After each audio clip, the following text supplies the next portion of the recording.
Samantala, wala na nga pong price cap sa bigas matapos itong tanggalin ni Pangulong Bongbong Marcos kahapon. Kaugnay niyan, makakausap natin Department of Agriculture Bureau of Plant Industry Director na si Glenn Panganiban. Director Glenn, magandang umaga po. Morning, Ivan. Director, I understand isa po ang ahensya ninyo sa mga nagbigay ng rekomendasyon kay Pangulong Bongbong Marcos para alisin na itong price cap sa rice. Ano ho yung naging rekomendasyon ninyo at ano naging basihan ng desisyon ng Pangulo? Okay. Thank you for that. Ivan, napansin naman natin after 1 month of implementation ng ating price cap, at ito ay nabanggit din sa inyong mga reports na medyo bumaba na ang presyo ng ating bigas, yung regular and well milled. So nag-stabilize siya dun sa 41 to 45 respectively. Pangalawa, sir, yun nga, nabanggit din yung isa sa inyong mga in-interview na tayo ay may harvest na, local harvest. So this October, we are expecting almost 2.9 million metric tons ng palay. And pag ito ay giniling o pinroseso, ay nasa 1.9 million metric tons ito. So yung harvest natin, andyan na. Pangatlo, sir, although hindi pa ito masyadong nararamdaman, ang trending ay bumababa na rin ang presyo sa global market ng ating bigas. Kasi ito ay tumaas ng bandang Hulyo at Agosto. Pero ngayon, latter part ng September ay bumaba na ito. So those three major indicators, among others, ay ating naging basihan para doon sa rekomendasyon. At dahil po sa mga dahilan na yan, marami sa mga kababayan natin umaasa na tuloy-tuloy na ang pagbaba ng presyo ng bigas. Ganito rin po bang nakikita ninyo at hanggang saan po kaya ang ibababa niyan? Hopefully, sir, kasi yun nga, nabanggit ko, itong October, meron na tayong harvest.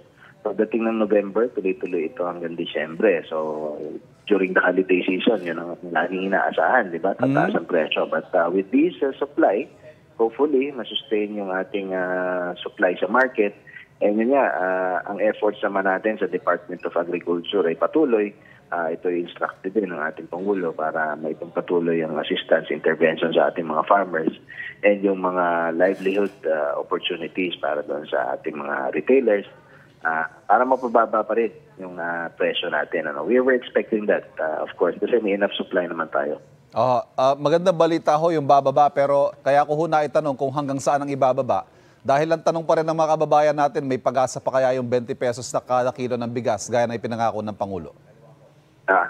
Ivan, laging yan naman ang ating objective is mapababa hanggang kaya. And yun nga, nabanggit ko sa inyo, hindi naman tumitigil ang Department of Agriculture sa pagbibigay ng intervention sa ating mga farmers. Kasi yun ang kailangan mapababa ang input cost. So ngayon tayo ay nagka-clustering, tayo namimigay ng mga binhi, tayo ay nagpo-provide ng machinery. So hopefully kasi, sir, before the President, siguro took the Department of Agriculture portfolio, yung mga problema natin sa agriculture ay hindi ganong hindi ganong natutukan. I think he's the one who's really facing the problems head on. Kaya itong ating mga problema na although minsan ma-magnify, but I think the President is there to always support not only yung ating farmers but yung ating consumers para mababa ang mga presyo ng ating bilihin. Director, kumusta yung investigasyon tungkol sa mga ibinibentang bigas na mababa yung kalidad? Sir, kami naman sa amin sa Bureau of Plant Industry, nasa food safety, meron tayong mandate dyan. So kami po ay nagpaikot na sa merkado para mag-testing itong mga ito. Minsan talagang yung iba, yung halo-halo na. So we are coordinating with other government agencies sa BPI kasi yung iba minamarkahan ng high quality pero mababa naman ang kalidad. But yan po, as the information comes, ay amin po itong inform sa inyo para ma-warn ng ating publiko kung sakaling meron mga risks dyan sa mga yan. Director Glenn Panganiban ng Bureau of Plant Industry, maraming salamat po sa pagpapaunlak. Maraming salamat din, Ivan, at magandang umaga sa inyo lahat. Mga kapuso, para laging una sa mga balita, bisitahin at mag-subscribe sa GMA Integrated News sa YouTube. Sa mga kapuso abroad, samahan nyo kami sa GMA Pinoy TV at sa www.gmanews.tv.